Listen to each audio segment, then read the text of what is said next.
afternoon. We're here today at the AI Global Everything Summit in Expo, and I'm here with our guest, Henrik Roth. He's the CEO of Neuralflash, a content generation software from Germany.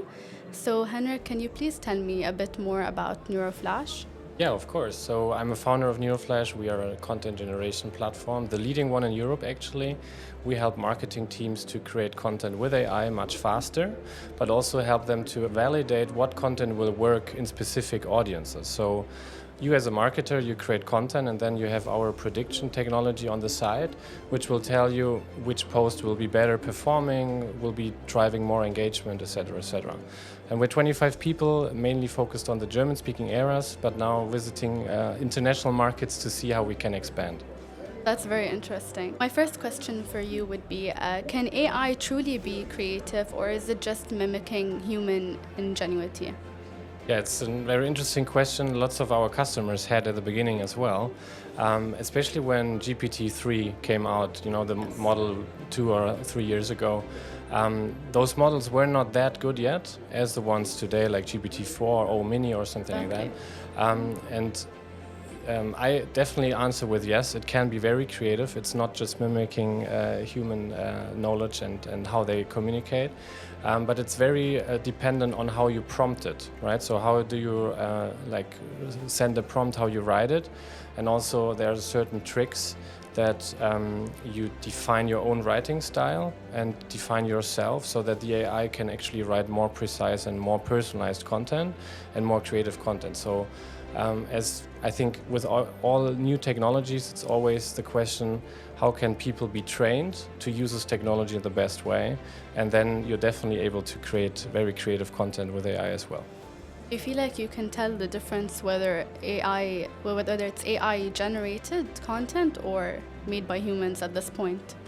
I think when you just generate text with AI and then just share it without going through it again as a human being, I think sometimes you will recognize it, especially like now I read a lot of AI content. That's true, and everyone has the same language suddenly. Right, and like my co-founder uses a lot of AIs, of course, and our brand name is Neuralflash and written with a small n, and he always shares a text with a capital N, so I always know when he generated this content with AI. So I think depends a little bit again on your prompting skills. And I would definitely recommend to always check the AI-generated content. For me, it's always serving as a first draft, and then I work with this further and put in my own thoughts, put in my own expertise. But yeah, with that, it makes me much faster, of course. Exactly. It's important to add in your touch at the end. Yeah, right. My next question for you would be, with AI generating blogs, ads, and videos at scale, is there a risk of content overload and audience fatigue? Yeah, I think it is. There's already the problem that we humans, we have a same attention span like a goldfish, 8 seconds. Yes, that's true. So like all the social media feeds we're scrolling through, and brands are fighting for this attention, right? So with AI now around, people are able to create much more content much more easily. So it will be even harder for brands and for marketing teams to break through the noise and reach their audiences. So, but I think it's not stoppable, right? The AI is now here to stay, so we really have to find ways how to use AI also to create more personalized content and better content that is actually more better and more performing than before. Regarding personalization and privacy, AI now enables hyper-personalized marketing, but where do we draw the line between relevance and intrusion?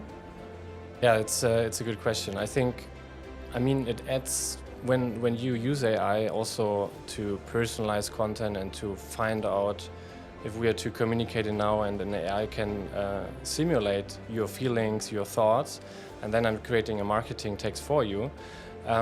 Of course, it could be a bit intrusive, but at the end, I think it's improving how we communicate at all. So there's always a good and a bad side of technology, right? And I think if we use the technology to use this kind of precision you can achieve with AI,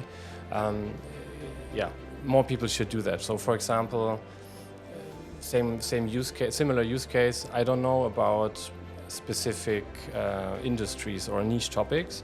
But now with AI, I can create lots of content within this niche topic. So I learn a lot as a human. So yeah, I would always say there's a positive and negative side, and hopefully we humans decide more for the positive side. Yes, that's true. I think it depends on how we're using AI and adding it to our lives today. With AI automating campaigns and content, will traditional marketing roles become obsolete or will they evolve? Yeah, as just mentioned, I think it's truly important that humans are still in the loop. So when you create content with AI, you should read through it, you should edit it, you should add your own expertise and touch. And if you look back, the last maybe 1,000 years, there's been always new technology coming around which changes how we create content, how we write. So just imagine the book printing technology or internet or laptops, right? It changed completely how we consume content, how we create content. And the same with AI. It's changing how we consume it and create it. But the humans are still working in marketing, so there's still a role for marketers. So I believe it just changes how the role of the marketers, but it's not deleting them out of the process. And I don't know how it is here in Germany. We have the trend that people want to work less. So I believe maybe we also can see the good side of this technology, which makes us more efficient. And at the end, maybe a marketer only needs to work 30 hours per week. And that's also good. Work smarter, not harder with AI. Right. Another question for you, Henrik, would be, can AI craft compelling narratives, or is the emotional depth of storytelling still a human advantage? I think this highly depends on the skills of the human, right? So maybe there are a small percentage of humans which actually are experts on creating very emotional stories and narratives. I think in any kind of field, those experts, it will be very tough for an AI to substitute them. But if you look at maybe the other 98% of humans, they are enabled with AI because AI can help them to ideate, to brainstorm, to give them feedback. You know, I use AI a lot for getting feedback and reflecting. So I ask a question or I put in my first thoughts, and then the AI is working with it further, right? So, so I think for the people who are not experts in narrative or storytelling, it's a big help for sure. Yeah. So it can add to it and be more beneficial. Yeah, definitely. With AI constantly reshaping SEO strategies, will human marketers ever keep up with search algorithms? So I think search engine optimization is changing completely with AI. You see that also with Google changing their algorithms very recently. Because, as you just mentioned at the beginning, for us marketers, it's now very easy to create new content. So there were lots of websites who just spammed the internet with new content, and that's why the algorithm changed more towards authentic and human-created, not human-created content, but content which adds value. So Google looks a lot on how people react when they visit a website, if they go back to the search directly and click somewhere else, how long they spend on a page. And those kind of indicators are a good a sign of high quality content, if people stay longer, if they don't go back, right? So lots of our customers ask us, hey, if we create content for search engines with you, are we getting less ranks, or are we getting banned? And I always answer that if you look through it and if you add value, if you add your own expertise to it, you can use AI to get faster the content, but you will not be banned from Google because Google is always looking for high quality content. And so the opportunities, I think, for brands here in this field is to create content for very long tail keywords. So those are the search terms with many keywords, very specific keywords, and maybe very niche topics, which there's no content around yet. But now with AI, because it's very fast, you can create content for it and it's still worthwhile. Yeah. But it's, maybe back to your question, is search algorithms always have been very intransparent. So Google is like, yeah, their secret sauce, so it's very hard for us marketers to know how they actually rank it, and it's very unforeseeable. Yeah. what's the next big AI breakthrough that will revolutionize the way brands connect with their audiences? So we're working on one. Maybe this is the first idea. So we're working on a technology which predicts what content audiences will like and engage with. So we're basically merging consumer research, market research with content creation. So before there's traditional marketing research, I ask you some questions, or there's a certain consumer panels which cost a lot of money and a lot of time to hold. And then at the end, brands get the insights back, how their audiences ticks, what kind of content they like, what are their emotions towards certain topics, etc. And now we build models for different audiences, which you can just ask with a simple prompt, and you will get back the answer, and at an incredible accuracy rate. So our AI predicts 85 matches with 85% of real human answers. So it's basically as I would ask you, what are your favorite movies? Our models will predict maybe 8 out of your 10 most favorite movies. So with this insight, marketers now can create more personalized, more specific content to break through the noise. As I mentioned at the beginning, with the 8 seconds attention span, it's very hard for brands. So I think how content is created will change a lot, because you don't have to publish content and then see what works, look at the KPIs, look at the open rates or click rates, but you can have this information before you actually publish the campaign. So this instead of humans doing their own market research, you have your own AI models to predict it for you. Right. So that saves you a lot of time. Right, and it's like connected right next to the content creation process. So while you create content, you get real-time feedback how it is perceived by your audience and what you can improve, basically. Yeah. I think that's an amazing idea, and it's lovely to see how AI is being used and adapted to our daily lives in a positive manner. Another question for you, Henrik, would be, will AI replace human copywriters, or will it become their most powerful creative tool? I really think about the second option you just mentioned, but it's again, I believe copywriters who are not experts and who like wrote very shitty text before, they should really use AI now to create better content. Help them with their writing, yes. Right. So as I mentioned, I think the role of a copywriter will just change. You will focus more on maybe strategy behind content, creating more high quality content, but you as a person, content is still needed a lot for brands, and often brands want to have a certain consulting services around it.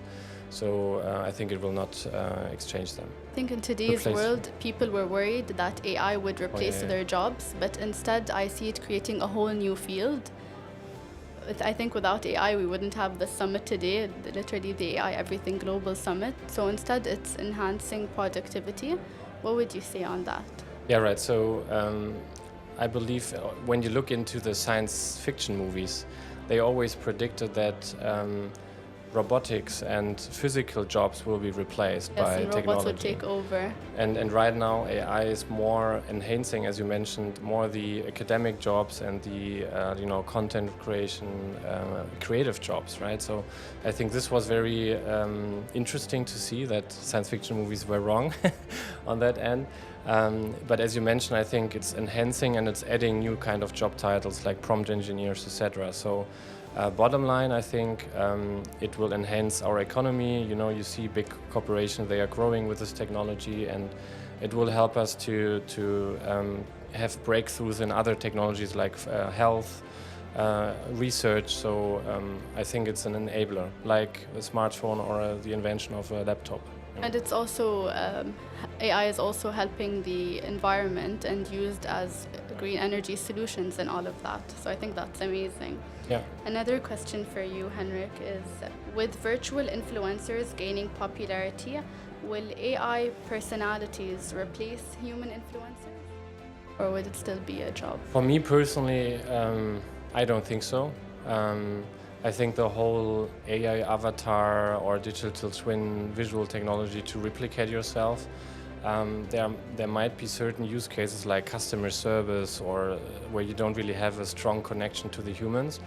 But within influencer marketing, I think you follow this person because of the human behind it.